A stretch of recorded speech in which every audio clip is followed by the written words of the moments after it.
Good morning, എല്ലാവർക്കും നമസ്കാരം. എൻ്റെ ഒരു പുതിയ വീഡിയോയിലേക്ക് അവർക്ക് സ്വാഗതം. ചേന, കപ്പളങ്ങ, 2 പയർ, ഇച്ചിരി കരിയാപ്പല, ഒരു ഇച്ചിരി സബോള അരിഞ്ഞത്, ഇത്രയാണ് ഞാൻ എടുത്തിരിക്കുന്നത്. ഇത് ഇച്ചിരി ഉപ്പ് ഇട്ട് നമുക്കൊന്ന് വേവിച്ചെടുക്കാം. ഉപ്പും മഞ്ഞളും ഇട്ടു.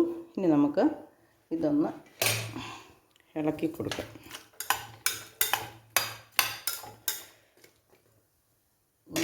കുക്കർ അടച്ച് വേവിക്കാം. നമ്മുടെ കപ്പളങ്ങയും ചേനയൊക്കെ നന്നായിട്ട് വെന്തിട്ടുണ്ട്. ഇതിന് നമുക്കൊന്ന് ഉടച്ച് മുളക് ചേർക്കാം. മുളക് അരച്ചത് എൻ്റെ അടുത്ത് ഇരിപ്പുണ്ടായിരുന്നേ. ഞാൻ നേരത്തെ അരച്ചപ്പം കൂടുതലിരുന്ന, അപ്പോൾ അത് ഫ്രീസറിൽ വെച്ചിരുന്നാണ്. അതാണ് ഇപ്പോൾ ചേർക്കാൻ പോണേ. അതുകൊണ്ട് മുളക് അരയ്ക്കുന്നത് ആ വീഡിയോയ്ക്കകത്തിട്ട് നന്നായിട്ട് കാണിച്ചിട്ടുണ്ട്. അരി വറുത്തതും ജീരകം ചൂടാക്കിയത്, തേങ്ങ ചൂടാക്കി, ഉള്ളിയും വെളുത്തുള്ളിയും ഒക്കെ കൂടെ ചൂടാക്കി, വറുത്തില്ല, ഒന്ന് ചൂടാക്കിയിട്ടാണ് അരച്ചത്. അരി മാത്രം നന്നായിട്ട് വറുത്ത് പൊട്ടി കഞ്ഞി വയ്ക്കുന്ന അരിയാണ്. അപ്പോൾ ആ മുളക് അരച്ചതും കൂടെ നമുക്ക് ഇതിനകത്തേക്ക് ചേർക്കാം. ഞാൻ വിസിലടിച്ചപ്പോൾ ഓഫാക്കി വെച്ചായിരുന്നു. തീ ഒന്ന് കത്തിക്കട്ടെ. മുളക് അരച്ചത് ഫ്രീസറിൽ ഇരിപ്പുണ്ടായിരുന്നു, അത് ഞാൻ ചേർത്തു. അത് മുഴുവനും പുറത്തെടുത്ത് വെച്ചെങ്കിലും അത് നന്നായിട്ട് വന്നിട്ടില്ല. ഇനി അത് കുറച്ചവിടെ ഇരുന്ന് പറ്റാനുണ്ട്. അതവിടെ ഇരുന്ന് പറ്റട്ടെ, നമുക്ക് മൂടി വെക്കാം. ഉപ്പ് ചേർത്തായിരുന്നല്ലോ, അല്പം കൂടെ വെള്ളം പറ്റിയിട്ട് നമുക്ക് ഉപ്പ് നോക്കാം. വെയിറ്റ് എടുത്ത് വെച്ചേക്കാം, വിസിലടിക്കേണ്ട ആവശ്യമില്ലല്ലോ. അവിടെ ഇരുന്ന് വരത്തി കുറച്ചാണ് വെച്ചിരിക്കുന്നത്. ഒരു കുറച്ച് സമയം അവിടെ ഇരുന്ന് അതൊന്ന് യോജിച്ച് തിളച്ച് വെള്ളം പറ്റട്ടെ. നമ്മുടെ ചേന, കപ്പളങ്ങ, പയർ ചേർത്ത എരിശ്ശേരി ഇവിടെ ഏതാണ്ട് റെഡിയായി വന്നിട്ടുണ്ട്. പച്ചപ്പയറാവട്ടെ 2 ഉണ്ടായിരുന്നുള്ളൂ.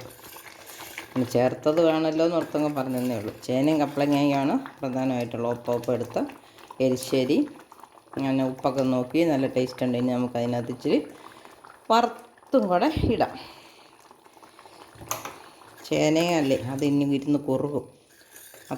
മത്തങ്ങയും ചേനയൊക്കെ അത് കൂട്ടാറാകുമ്പോഴത്തേനും നമുക്കത് തോണ്ടി തിന്നാൻ പാകത്തിനാകും. അപ്പോൾ അത് ചാറ് പോലെ ഇരുന്നാലും. അപ്പോൾ നമുക്ക് തീ ഓഫാക്കാം. ഇനി വറവിടാം.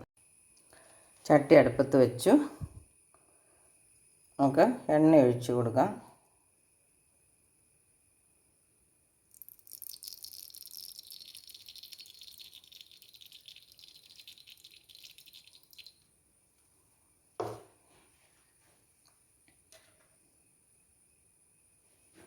രണ്ട് 3 അരി ഇട്ട് കൊടുക്കാം.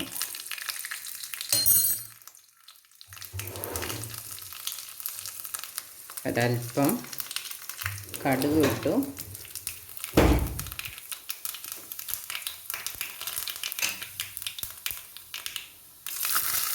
ഒരൽപ്പം കൊച്ചുള്ളി ഇട്ടു.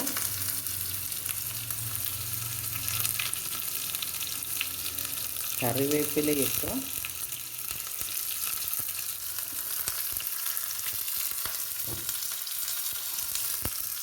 ഒരൽപ്പം തേങ്ങയും കൊണ്ടിടാം. ഇനി നമുക്കിതൊന്ന് ഇളക്കി മൂപ്പിക്കാം.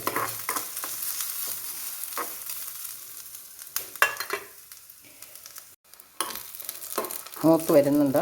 ഞാൻ കടുകും ഉള്ളി ഇട്ടു. ചിലരൊന്നും കടുകും എരിശ്ശേരിക്ക് കടുകും ഉള്ളി ഇടിയില, അരിയും തേങ്ങയും മാത്രം കറിവേപ്പില വറുത്തിടുന്നവരും ഉണ്ട്. ഇതിപ്പോൾ വറുത്തത് മതിയെന്ന് തോന്നുന്നു. നമുക്ക് തീ ഓഫാക്കാം. നല്ല ചൂടുള്ള നിൽക്കുന്ന പാത്രമാണ്, അതുകൊണ്ട് ഇനി അത് തീ നിർത്തി കഴിഞ്ഞാലും നന്നായിട്ട് വരും.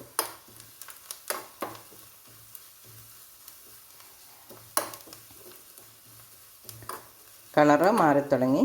ഇനി നമുക്ക് ഇത് നമ്മുടെ കറിക്കകത്തേക്ക് ചേർക്കാം.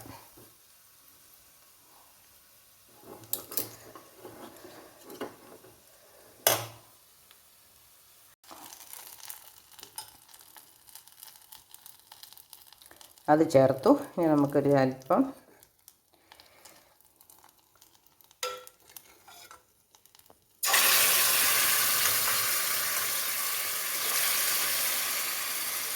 അതും കൂടെ ഒന്ന് ഇതിനകത്തോട്ട് തിരിച്ചൊഴിക്കും.